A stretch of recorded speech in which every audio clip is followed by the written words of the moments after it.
WDTN, the station that's working for you. This is 2 News Now. All righty, welcome in, everybody. Thank you so much for joining me here on 2 News Now. And as you can see, this very snowy Tuesday, still just coming down out there. I'm your host, Alexis Bellamy, joined by 2 News traffic anchor Lee Jeffries, and we're starting out with some breaking news for you guys this morning. Listen to this, really exciting. So the city of Columbus has been selected among the hosts to host one of the host locations to participate in the LA 28 Olympic and Paralympic Games. You guys, just right up the road. That's when the excitement is going to be. Columbus, and more specifically, Scott's Miracle Grow Field, was selected among the other 5 cities to take part in the international competition. The LA 28 Olympic and Paralympic Games made the announcement on Tuesday that additional venues across the country will hold the matches for the 2028 Olympic football tournaments. Lee, you are a sports girly. Yes. Would you drive up to Columbus to see this? Oh, definitely. I mean, that's like the perfect opportunity. It's right there. Yes. You might as well. And I can't imagine what the people who, one, are really excited already for Olympic football to be really dealing with this. It's going to be so close. How Very exciting. fun. All righty. Well, we are jumping right into our top stories for this morning. We are learning a little bit more about a developing story that we've been covering for a while now. Listen to this. The temporary protected status for Haitian immigrants has been extended. It was actually set to expire today. But late last night, a federal judge blocked the Trump administration from ending that status. The ruling does allow Haitian immigrants to continue legally living and working in places like Springfield. So 2 News reporter Avery Feldman has been covering this story for us this morning, and she'll be on in just a couple of minutes to tell us things like how long this extension will be in place, Lee. Yes, that is really important stuff. Next up, while we were in this partial shutdown, a resource page for furloughed employees at Wright-Patterson Air Force Base has been made available. The 88th Air Base Wing posted on Friday that the site is going to be a centralized source on updates for furloughed employees, and the page features guidance and links to resources available.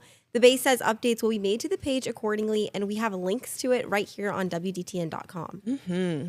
And happening over in Springfield, investigators there have determined a shooting that hurt 4 people over the weekend might have been an accident. Check this out. It happened around 5:30 on Friday afternoon at a house on Charles Street. So when police got there, they found 4 people who had been shot. 3 of those people are seriously hurt and remain in the hospital. The person responsible for allegedly shooting that gun is hurt his hand, but is doing okay. And we are working to learn more. Again, this is a moving story, a lot of really interesting parts. We're going to find out a little bit more on that, Lee. Yes, and we have a new video showing the moments a man drove away from a traffic stop when an officer was inside his truck. There it is right there. This happened last Thursday night when a Dayton police officer made a traffic stop at 3rd and Kiwi Street for illegal window tints. The officer found the driver's tags were expired and that they also had a lengthy criminal history with guns. When the officer patted the driver down, he asked them to walk to his cruiser. That's when the suspect got back in his truck and attempted to take off.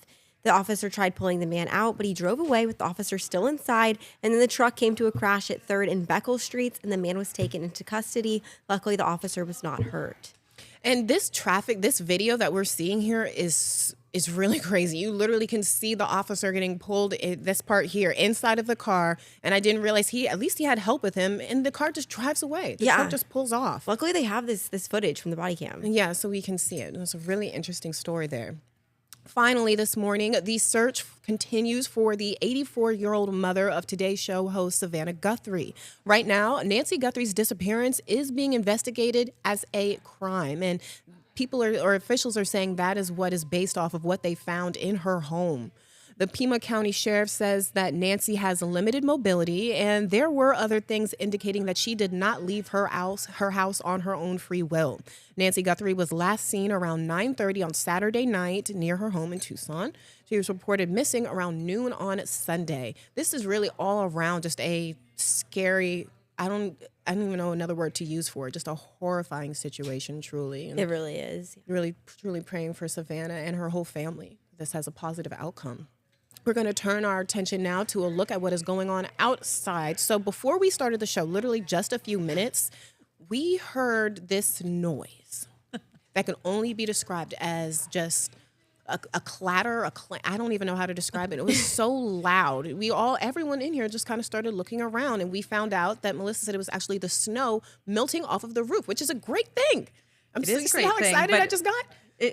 It can be a scary thing when you're in the building and you're like, what is going Yeah, on it here? sounded But like you get something the for heat sure. rising here in the building, and it rises up towards the ceiling, and then all of a sudden these big chunks come down. Off And that's the exactly ceiling. what it sounded That like. Who knew is snow could sound so scary? It can, especially if you're in the studio by yourself and it's like 2 a.m. and you're Yeah. like, what was that? That's even worse. Well, speaking of snow, here we go. Look Yeah. outside here on our Just Schmidt Auto Group tower camera. It's spitting out there. We're seeing some snow showers here. Even heavier amounts of snow, though, are currently occurring in and around the Cincinnati area.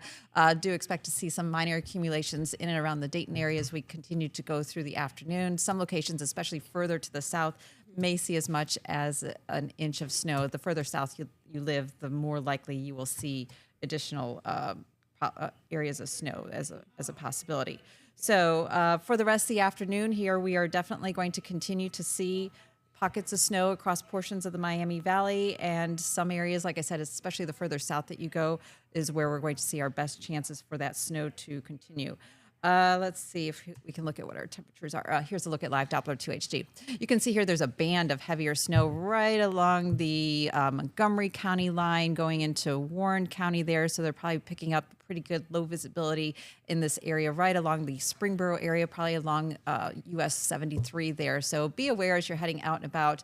Not for the Miami Valley, for most of the Miami Valley, but you can see our southern tier counties do have a winter weather advisory, and that does extend down into the Cincinnati area. It's all due to a system that's passing to our south. So if you're heading southbound here this afternoon, be prepared for those areas of snow. Otherwise, we're sitting at 28 degrees here in Dayton, 30 degrees in Enon, 30 degrees right now in Spring Valley. And for the rest of the afternoon, we'll see some flurries on and off, and then things will start to come to an end later this evening. We're expecting highs in the low 30s. We'll have more coming up. Alrighty, so we're looking to the sky for some flurries, but anything like what we saw that one weekend that we don't even want to talk about. No, nothing like that. But some areas could see up to as much as an inch, especially if you live further to the south, like Miamisburg, Franklin, Springboro, maybe portions of like Centerville at the edges there, down towards Waynesville. Some locations there could pick up as much as an inch today. But the message is that we are not we don't need to get shovels out or anything. Like You might with last that time. just a little bit, Oh, but okay. not a lot. All right, good to know. Keep our eye on it. Thank you so much, Melissa. Well, if you didn't know, this week is National Burn Awareness Week, and the National Institute of Health says that more than 100,000 children in the United States are treated in emergency departments for burn injuries, with about 20,000 requiring a hospital trip each year. Shriners Children's Ohio says the most common burns for children are kitchen and bath water burns, and they say kids have much thinner skin, so they can be hurt more easy than adults. Okay, your time now is 11:08, and we're moving on to our React to That question for this morning. The month of January is officially in the review, you guys. We're looking ahead. So I want to know, what was your personal highlight of the past month? What was something that you did, saw, win, achieved that, this deserves recognition? Lee, you go. Caleb says I put people on the spot, and I'm sorry, but And I heard you ask this morning, and I just forgot to prepare something. Did you really? Okay, January well, just even flew more. by. It was such a fast month. Okay. Maybe I'll finish let it. you think Yeah. if you need a moment to think. I will say mine, and it's going to sound kind of small, but it's a big deal to me. I got a new couch, and I'm really happy for what it signifies. No, that Or is just what it amazing. signals. You know what I'm saying? Like, Yes. it was the final piece of furniture I needed to complete my home. I did it, and I just feel really nice. I'm just very happy. I with was my about to couch. say furnishing my apartment too, like right before you said that. So I completely understand. Yeah, I think that was a highlight, that's and I great. love my couch. But want to hear from you guys. Scan the QR code, get in on conversation. Let me know what highlight you guys had for the month of January. What are you super proud of? All right, so we'll get to that in just a few minutes. We're going to turn now to what is happening here at home, running it back to one of our top stories this morning, something I've said it before, we've been talking a lot about. We're going to keep talking about it too. A temporary protected status for a group of Haitians was set to expire today. It would have changed the designation for countless immigrants, but late last night, a federal judge blocked the Trump administration from ending that status. So this morning, 2 News reporter Avery Feldman was covering that story, and she's here this morning to tell us a little bit more about what we can expect moving forward. So, Avery, what do we know now? When will this new extension set to expire? Yeah, so right now the new extension is just a temporary block, so it doesn't actually have an expiration date yet. We're still waiting to hear that, and then some attorneys and lawyers we spoke to also think that there could be an appeal, so that would kind of reverse the decision. Okay, so what will happen when the decision ends? When the temporary protected status ends the next time? Is it just going to be everything that we were expecting today all over again? Yes, yeah, exactly, Lee. So right now, all of the Haitian immigrants that currently live, there's a large population in Springfield, is kind of why we were focusing on that. They are currently with this protective status. They are legally allowed to work and live in this area, but if it were lifted, then they would have to head back to Haiti. So, Avery, how many people does this extension impact? I mean, the area of Springfield, it's sizable. Yeah, so it's for the whole United States. So it's all Haitian immigrants. So there's like 350,000 of them across the U.S. Just our area here in Springfield has a large community, large population, and a lot of community advocates were telling us that they are very grateful, that they appreciate all the Haitians in their community for working and their religious beliefs, etc. But then there's the other side of the spectrum too. We had Senator Moreno had made a statement on X or Twitter, whatever you like to call it, and he had said like, this is outrageous and this needs to be reversed. So it's kind of both end of the spectrum kind of thing. Alrighty, and we know that 2 News reporter Kayla Ferris is picking this story up right where you left off, I think, Avery, today. So this, again, developing. We'll look for more on this for First at 4 later today. Avery, thank you so much for coming on this morning and breaking that down for us. Alrighty, your time now is 11:11. We're going to take a quick break. When we get back, we've got a longer look at weather. There's the back shot of our patio. You can see the snow is still just coming down there. And we're talking history in the making. Don't go away, you guys. 2 News Now, brought to you by Universal Windows Direct. Hi, I'm Dan, the owner of Universal Windows Direct of Dayton. This is Bowie. He's been sniffing out the coolest winter deals for you. For a limited time, buy 2 windows, get 2 free. Get $250 off for patio doors and entry doors, $1,500 off for roofing, and $2,000 off for siding. Plus this week, 24 months interest-free financing for all products. Keep the cold out and the savings in. Give us a call now. Universal Windows Direct.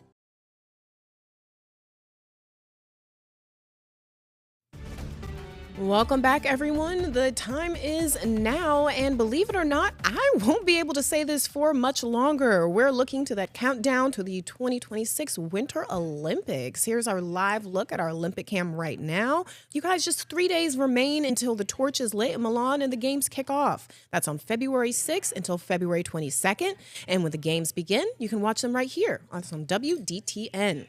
For now, we're going to turn our eye to the weather here at home. We talked about it a little bit ago. We heard the calamity on the roof this morning. That's the word I was looking for early. That was a calamity on the roof. It showed that the snow was melting. I got excited because I'm thinking, oh, maybe the temperatures are rising. The snow is melting. See, Melissa's like, no, sweetie, that's not what's happening.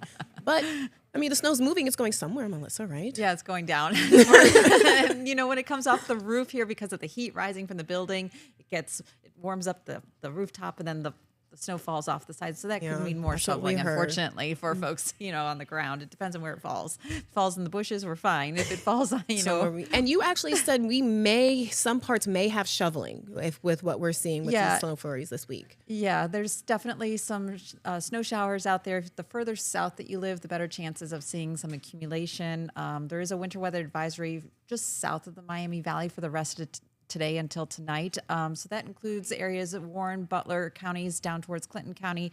That winter weather advisory does continue till 10 o'clock. Now, the heaviest areas to our south will see about an inch or less of snow. However, areas that are under the official weather advisory, get down towards Cincinnati, they're looking at additional amounts of snow.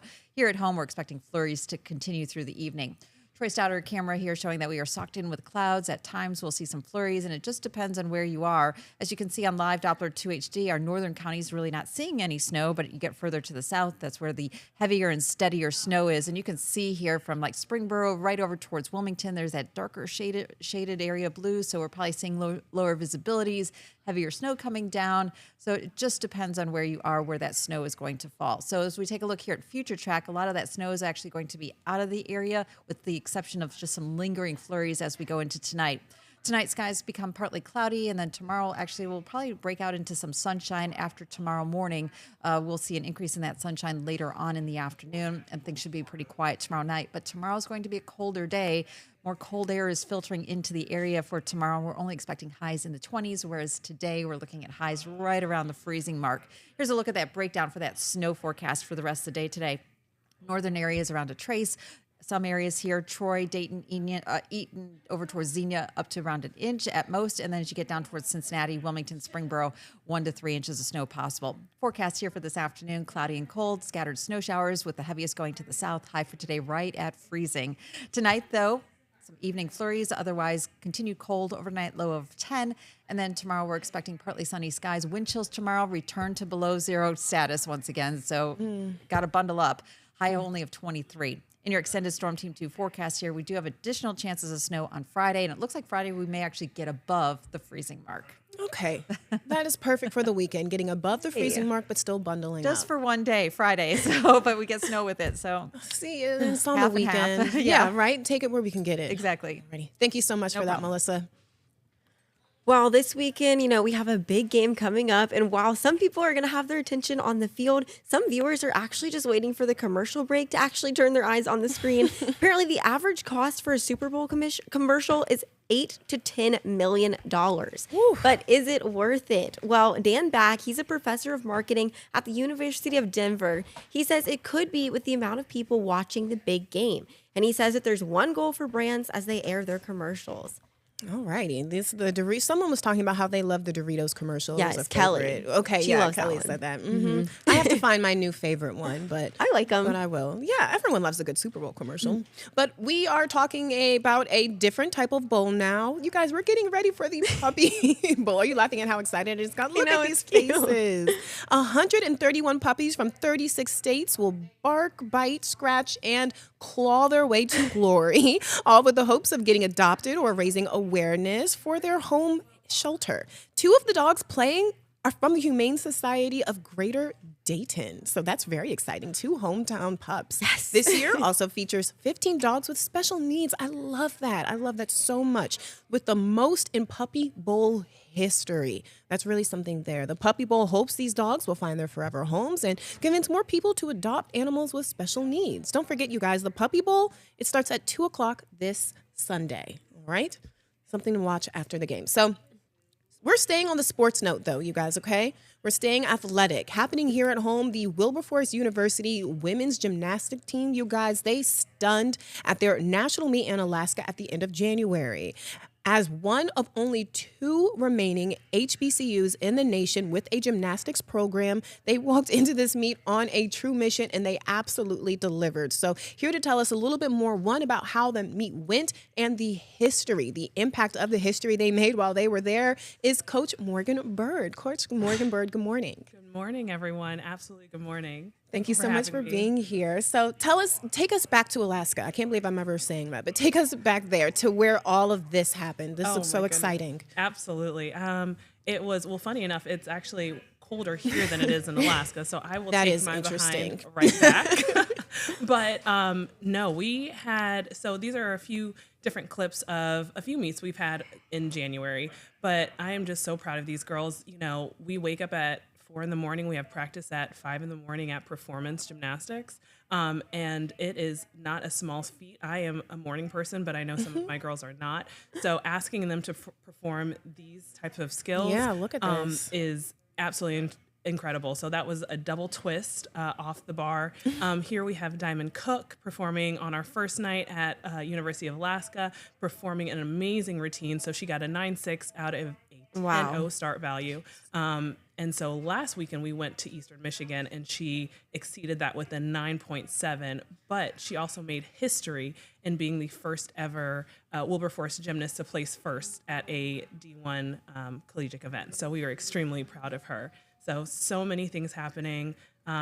Okay, Morgan, I'm sorry. I wanted to ask you to explain the points a little bit, because that's where the history was made and how you guys basically just collected them, just racked the points up. So break that down to us just a little bit, how that works. Oh, absolutely. So in a collegiate gymnastics program, or a collegiate gymnastics meet, you have 6 individuals that are up, but only 5 scores count. So every single routine that's performed is extremely important. You never want to count a fall, but if you do, you always have one more person that you can rely on. So out of a 10-0 start value for some of these athletes, we want to try to achieve as close to that 10-0 start value as possible. And so here, that's Sadara Mayhorn doing a Yurchenko tuck full, her first ever time making it, scoring a 9.425. So we were just ecstatic. Big celebration, yeah. Ecstatic. And then what did it mean for you to be their coach there? I mean, only 2 HBCUs in the country with gymnastics teams. What was that like? Yeah. Oh, it's a blessing. I know that our time, every single day that we go to practice, every single meet that we compete in, it is a true blessing to be in, because we know that it's not always promised. But our president has assured us that, he wants this to continue, and that we are just continuously trying to find funding and support and the understanding of this amazing special sport at an HBCU. So it means a lot.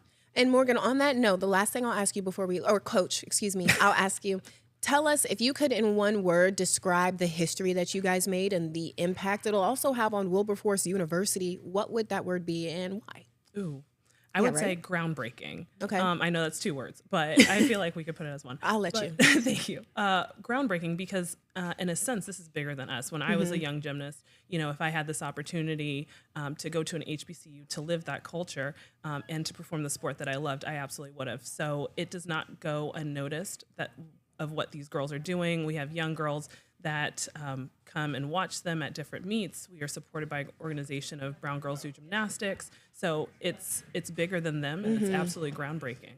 Morgan, or Coach Bird, thank you so much for coming on and breaking down that. Congratulations to your girls. Yes. First and foremost, I'm not sure if I opened with that, but a huge congratulations to you guys. You guys absolutely deserve it. Thanks for coming on. Thank you so much.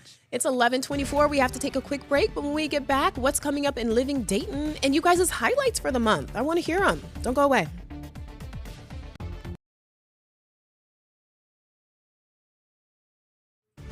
Welcome back, you guys. What was a personal highlight for you for the month of January? Let's talk about it. So the first feedback we got here, Holly says, I bought my first house. Holly, congratulations. Yes. And after going through a horrible divorce 3 years ago, I wouldn't have ever imagined that I'd pick myself back up, be in a healthy relationship, get a new job, and literally have a fresh start. Emily is clapping. This is very much clapworthy. Congratulations, Holly. Sherry says, I survived 2 hospital stays in 30 days. All types of accomplishments and highlights.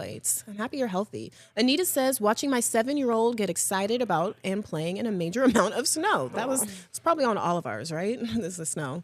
All right, we're turning now to what is coming up in Living Dayton. Emily's here to break that down for us. Who's in the kitchen? We're cooking. Yes, we are cooking. Good morning, ladies. So we have Miami Valley meals in the kitchen today. Have you ever had pierogies? Yes, my sister loves We've pierogies. got pierogies today, so I'm very excited. It's a perfect appetizer hors d'oeuvre for any occasion, really, I'd say. And they're warm, right? Yes, that's something we can pop into the oven real quick while we're dealing with the frigid temperatures outside. Yes, they're perfect anytime. You could just pick them up, pop them in your mouth. Like I said, any occasion, maybe some game days coming up or any party, Valentine's Day. So these ones I think are filled with potatoes and cheese, maybe. I don't know. She might be putting something different in them.